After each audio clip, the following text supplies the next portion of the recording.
श्री हरिराय जी महाप्रभु जी आपे वल्लभ साखी कुल क्रमांक 100 સુધી પ્રગટ કરેલ છે. એમાં આજે ક્રમાંક 34 આવશે.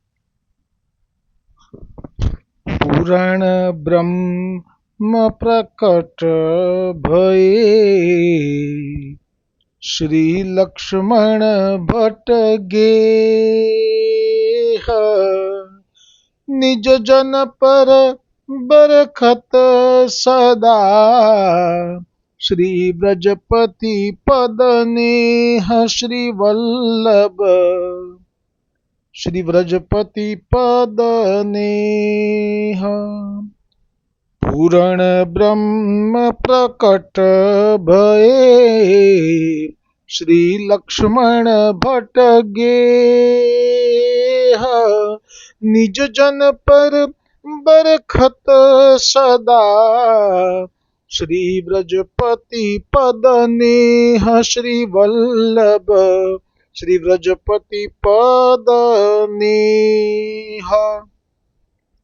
जो आ साखी में मैं बहु वखत कहूँ छू ने कि आवे छे 33 की 34મી साखी આવી ગઈ, જેમાં મહાપ્રભુજી વલ્લભાચાર્યજીનું સ્વરૂપ પ્રગટ કર્યું છે. પૂર્ણ બ્રહ્મ પ્રગટ ભય. એવું નથી કીધું કે સ્વામીજી પ્રગટ થયા, પણ પૂર્ણ બ્રહ્મ કહ્યું. તેવું કેમ?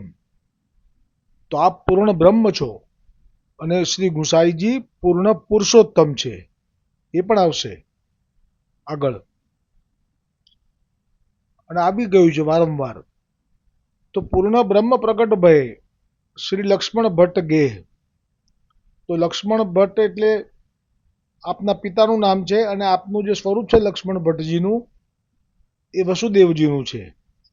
એટલે વસુદેવજીને આપેલું વચન પૂરું કર્યું અને હવે એમના ઘરમાં પ્રગટ થયા છે. પણ પૂર્ણ બ્રહ્મ પ્રગટ ભયે શ્રી લક્ષ્મણ ભટ્ટ ગેહ. પણ અહીંયા શરત આવે છે આગળ, નિજ જન પર બરખત સદા શ્રી વ્રજપતિ પદ નેહ. એટલે નિજ જન એ શબ્દ જે છે એનો અર્થ થાય દૈવી જીવો, પોતાના જીવો, લીલા સંબંધી જીવો, ગોલોકથી પડેલા જીવો. ગોવર્ધનનાથજીએ જે આજ્ઞા કરી છે કે આ જીવો તે નિજજન જીવો, આવો મહિમા છે. અને એટલે જ આ માર્ગમાં નિજજન શબ્દ એ બહુ જ અલૌકિક છે, જ્યાં સુધી સાધારણ મનુષ્યોની પહોંચ જ નથી. ઘણાને પ્રશ્ન થાય છે કે આવું કેમ? જો આજે જ આવશે 252 વૈષ્ણવની વાર્તામાં ખંડનીયા બ્રાહ્મણનો પ્રસંગ કે ભાઈ ભગવાન તો એક જ છે, તો પછી આ તમારા ભગવાન જુદા કેમ?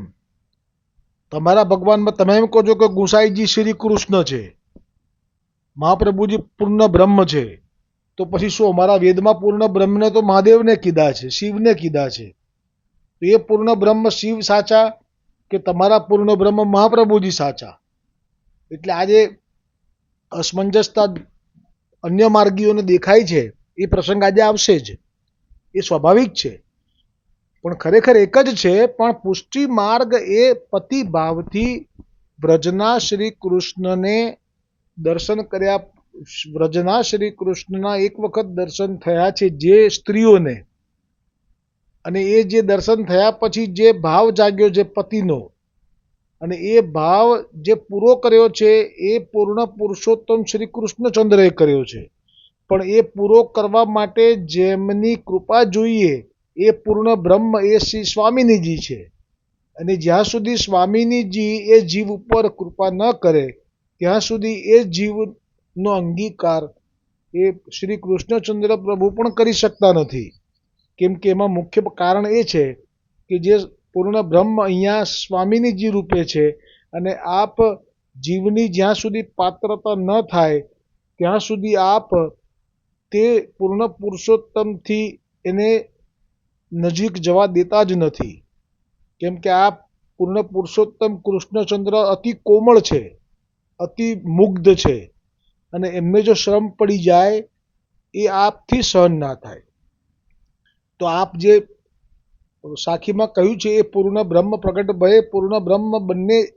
અને મેં ગઈકાલે પણ પોસ્ટ મૂકી જેની અંદર આ જે પુરાણ છે એમાં પણ આજ્ઞા કરેલી છે, અને પુરાણની આજ્ઞાને ખોટી માને તો બધું ખોટું થઈ જાય, પછી તો કશું બચે જ નહીં. તો જે બ્રહ્માંડ પુરાણ છે 18 પુરાણમાંથી જ આ એક પુરાણ છે, અને એમાં જે 2/2/42.46 42.46મો જે શ્લોક છે એમાં આપે કહ્યું છે કે સનાતની અર્થાત અવિનાશી પરમેશ્વરી શ્રી રાધિકા સ્વયં પરબ્રહ્મ શિવ જ છે. અને જે નારદ પુરાણ છે, નારદ મુનિથી પ્રગટ થયેલું, એના ઉત્તરાર્ધમાં 59મો શ્લોક છે, એમાં કહ્યું છે શિવો વા રાધિકા સ્વયં.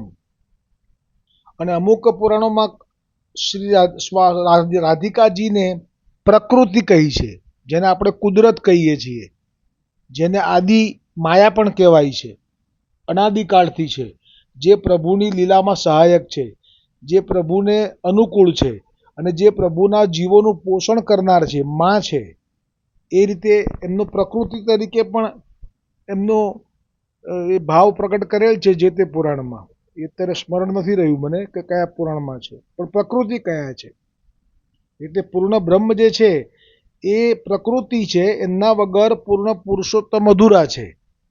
એટલે બંનેને એકબીજા વગર ચાલી શકે જ નહીં. જો બંનેમાંથી એક જણ જો ન હોય તો આ સૃષ્ટિ જ અટકી જાય, સૃષ્ટિનું કશું જ સંચાલન થઈ શકે નહીં. અને જે કોઈ પણ મોક્ષ માર્ગી જ્ઞાન માર્ગી છે એમને આ પ્રકૃતિ સાથે સંબંધ નથી. એમને ભજવા એવું કંઈ જબરજસ્તી નથી. એ ફક્ત નિર્ગુણ નિરાકાર ભાવ સાથે સાયુજ્ય મુક્તિ પામી શકે છે. એમને આ વિષયમાં કોઈ સંબંધ જ નથી. પણ જેમને પ્રભુના સ્વરૂપમાં, પ્રભુના ગુણમાં, પ્રભુની લીલામાં થોડું પણ સુખ મળી જાય છે તો પછી એ જીવને એ પ્રભુ પાસે જવાની ઈચ્છા થાય છે, પ્રભુથી સ્પર્શ કરવાની ઈચ્છા થાય છે, પ્રભુ સાથે વિહારની ઈચ્છા થાય છે. તો એ બધી ઈચ્છા એ સીધી પ્રભુથી પૂરી ન થઈ શકે. ત્યારે તો સાક્ષાત જો મર્યાદા માર્ગ હોય, વેદ માર્ગના મર્યાદા માર્ગ હોય, તો એમાં શિવની ભક્તિ વગર ભગવાન વિષ્ણુની ભક્તિ મળતી નથી. જે લોકોને ખ્યાલ હશે કે શિવની ભક્તિ વગર વિષ્ણુની ભક્તિ ન મળી શકે, ક્યારેય પણ ન મળી શકે. અને વિષ્ણુની ચોકીદારી શિવજી કરે. જેવી રીતે ગોવર્ધનનાથજીએ ગોવર્ધન પર્વત ઉપર પ્રાગટ્ય લઈ અને જે સેવા પ્રકાર શરૂ કરાવ્યો હતો મહાપ્રભુજીથી, પણ ત્યાં જ સેવામાં ચોકી કરતા હતા મહાદેવ, બુઢા બાબાજી અત્યારે ત્યાં જ છે નાથદ્વારામાં. એવી રીતે ભગવાન વિષ્ણુના ચોકીદાર એ મહાદેવ છે. એટલે વિષ્ણુને માટે થઈને મહાદેવ એ તત્પર રહે છે સેવામાં. જેવી રીતે અહીંયા સ્વામિનીજી પૂર્ણ પુરુષોત્તમ રસો વૈસહ શ્રી કૃષ્ણને સમર્પિત છે, તે એમનામાંથી પ્રગટ થયા છે એટલે એ એમનેમય રહે છે. અને જે મહાદેવ છે પૂર્ણ બ્રહ્મ જ છે, એ પણ એ વિષ્ણુ ભગવાનના આત્મામાંથી પ્રગટ થયા છે. એટલે એ એમના માટે થઈને તત્પર રહે છે. એટલે આ જે વાત છે એ બહુ સ્પષ્ટ છે.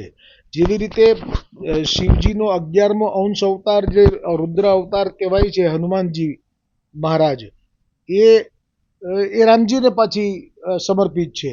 એટલે એ રામજી સિવાય કોઈને ન માને. પણ એ રામજી માટે થઈને જે કહ્યું છે પેલા એમાં હનુમાન ચાલીસામાં કે રામ દુઆરે તુમ રખવારે હોત ન આજ્ઞા બિનુ પૈસારે. એટલે ત્યાં એ હનુમાનજીની કૃપા વગર રામજીનું મિલન ન થઈ શકે, કે રામજી સુધી ન જઈ શકાય. તો બધી જગ્યાએ પૂર્ણ બ્રહ્મ તો એક જ છે, પણ સ્વરૂપ જુદા જુદા છે, અને એ કાર્ય પણ એક જ છે. તો જેવી રીતે શિવજીની ભક્તિ વગર વિષ્ણુ ભગવાનની ભક્તિ પ્રાપ્ત નથી થઈ શકતી, જેવી રીતે હનુમાનજીની ભક્તિ વગર રામચંદ્રજીની કૃપા પ્રાપ્ત નથી થઈ શકતી, એવી રીતે પુષ્ટિ માર્ગમાં સ્વામિનીજીની કૃપા વગર પૂર્ણ પુરુષોત્તમ સુધી જીવ પહોંચી શકતો નથી, દૈવી જીવ. એટલે આ જે આગળની તૂક છે એની વાત થઈ. નિજ જન પર પૂર્ણ બ્રહ્મ પ્રગટ ભયે શ્રી લક્ષ્મણ ભટ્ટ ગેહ. તો લક્ષ્મણ ભટ્ટના ઘરે, વસુદેવજીના ઘરે જે પ્રગટ થયા છે એ પૂર્ણ બ્રહ્મ છે. બીજા કોઈના પણ માટે પૂર્ણ બ્રહ્મ શબ્દ ક્યારે પણ ના આવી શકે. જે પૂર્ણ બ્રહ્મ છે એમના માટે જ આવી શકે. એટલે પૂર્ણ બ્રહ્મનો જે ઉપયોગ છે એક તો શિવજી માટે થાય છે, જે મેં પોસ્ટમાં મૂક્યો હતો અને હમણાં હું બોલી ગયો તે, અને આ ઉપયોગ સ્વામિનીજી માટે થયો આજે. આ જુઓ, પછી જે આગળ છે લીટી એ હવે અલૌકિક જે બ્રજમંડળ છે, જેના આપ મુખિયા છે સ્વામિનીજી, એટલે જે વલ્લભ છે તે વિષયમાં હવે કહે છે કે નિજ જન પર બરખત સદા શ્રી વ્રજપતિ પદ નેહ. એટલે નિજજન એટલે કે જે લીલાના જીવો છે, યુગલ સ્વરૂપની સાથે લીલા વિહાર કરી ચૂકેલા જે પડેલા છે, હવે એમના માટે આવ્યા છે આપ નીચે. તો શ્રી વ્રજપતિ પદ નેહ એટલે કે જે કોઈ દૈવી જીવોને પૂર્ણ પુરુષોત્તમ સાથે સંબંધ હતો અને જેમના પૂર્ણ પુરુષોત્તમની કૃપામાં જેમણે સ્વાદ ચાખી લીધો છે અને જેમને પર કૃપા થઈ ચૂકી છે પૂર્ણ પુરુષોત્તમ શ્રી કૃષ્ણચંદ્રની, એ જીવોને એ પૂર્ણ પુરુષોત્તમ શ્રી કૃષ્ણચંદ્રના ચરણોમાં બહુ જ પ્રેમ છે. અને એ જે પ્રેમ છે એ જ કારણથી નિજજન પર બરખત સદા, એટલે જ અહીંયા મહાપ્રભુજી વલ્લભાચાર્યજી એ લોકો ઉપર જ બરખે છે. એટલે કે આપ આશીર્વાદ અને આપના પ્રમેય બળથી એમનું સર્વ સંકટ ટાળી રહ્યા છે, એમના પ્રારબ્ધનો પણ નાશ કરી રહ્યા છે. આપ એમને સંપૂર્ણ રીતે માર્ગ પ્રશસ્ત કરી અને એની પર આપ એમને લીલા પ્રાપ્તિ કરાવી રહ્યા છે.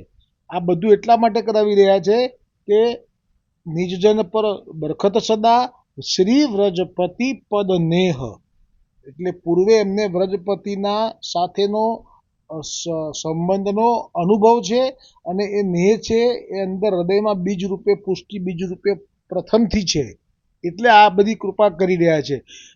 કેમ કે પૂર્ણ બ્રહ્મ હોય એટલે બધા ઉપર, બધાનો એમની પર અધિકાર હોય, પણ ના, આ જે માર્ગ છે એ પતિ ભાવથી જે ભજવા માટેનો અલગ એક માર્ગ છે, જે ગોલોક માર્ગ છે.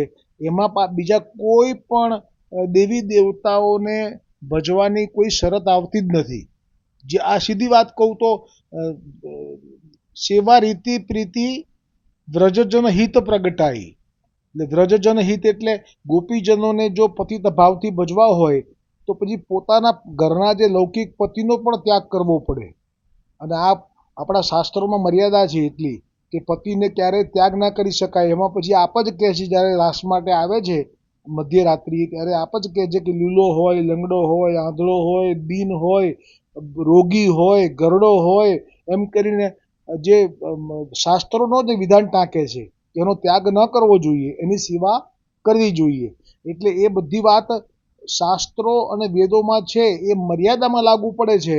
અહીંયા તો સાક્ષાત શ્રી કૃષ્ણચંદ્રને પતિ રૂપે પામવાની ઈચ્છા કરી તો કૃષ્ણચંદ્ર એ પૂર્ણ પુરુષોત્તમ છે, એમને કોઈ કાયદો લાગુ ના પડે.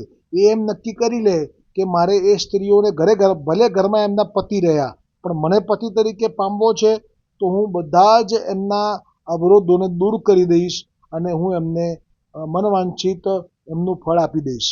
આવું સામર્થ્ય એકમાત્ર પૂર્ણ પુરુષોત્તમમાં છે. એટલે જ આપના માટે જ આ સ્લોગન છે, કર્તુમ અકર્તુમ અન્યથા કર્તુમ સર્વ સામર્થ્ય યુક્ત. અને આ જે માર્ગ છે એમાં હવે દેવી દેવતાઓને ભજવાના નથી.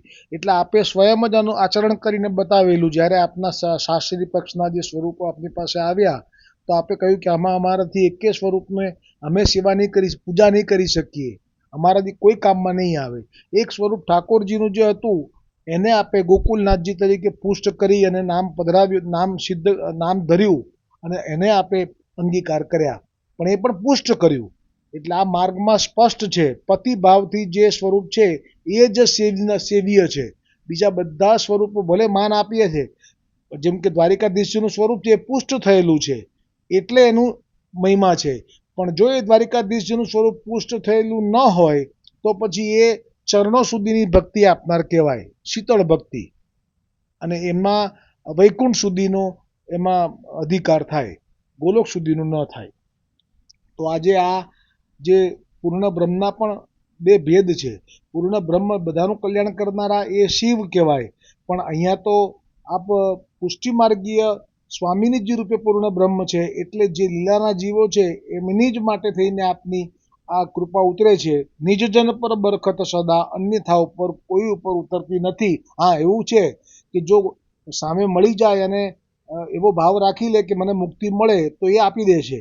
અને એમને તો સ્મૃતિ માત્રાર્થી નાશ નાય કરીને જે નામ છે એમાંય કહ્યું છે, સ્પષ્ટ કહ્યું છે ગોકુલનાથજીએ કે મર્યાદા માર્ગે કોઈ ભક્ત મહાપ્રભુજી વલ્ભાચાર્યજીનું જો સ્મૃતિ એટલે કે એમનું જે ખાલી સ્મરણ કરી લે અને જો એવો ભાવ રાખે કે મને મુક્તિ નહીં મળે મહાપ્રભુજીનું સ્મરણ કરવાથી, તો ગોકુલનાથજી કહે છે કે એને મુક્તિ આપી દે છે આપ. એટલે આપનું એ, કારણ કે આપ સામર્થ્યવાન છે, આપ પૂર્ણ પુરુષોત્તમ છે, કરોડો બ્રહ્માંડોના નાથના આપ સ્વામિનીજી છે.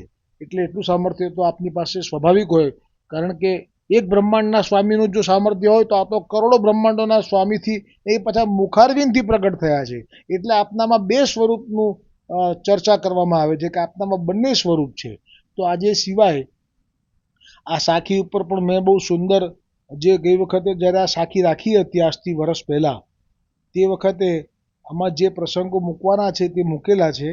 આમાં જે ગોલોક જાય છે અહીંયાથી ઇન્દ્રદેવ અને ભગવાન વિષ્ણુ અને મહાદેવ અને બધા વિનંતી કરવા માટે કે આપ અવતાર લો, અને આજે 28મા દ્વાપરમાં, તો એ વખતે ગોલોકના દર્શન પણ કોઈને થઈ નથી શક્યા, એટલું બધું તેજ હતું.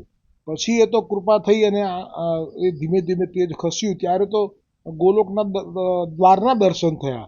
અને ત્યાં શું સંવાદ થયો ઇન્દ્ર અને ચંદ્રાનના જે દ્વાર પર હતી જવાબદારી, તો એ ચર્ચા પણ અહીંયા મૂકેલી છે. જરૂરથી આપ એનો લાભ લેશો. શ્રી હરિરાયજી મહાપ્રભુજી કી જય હો.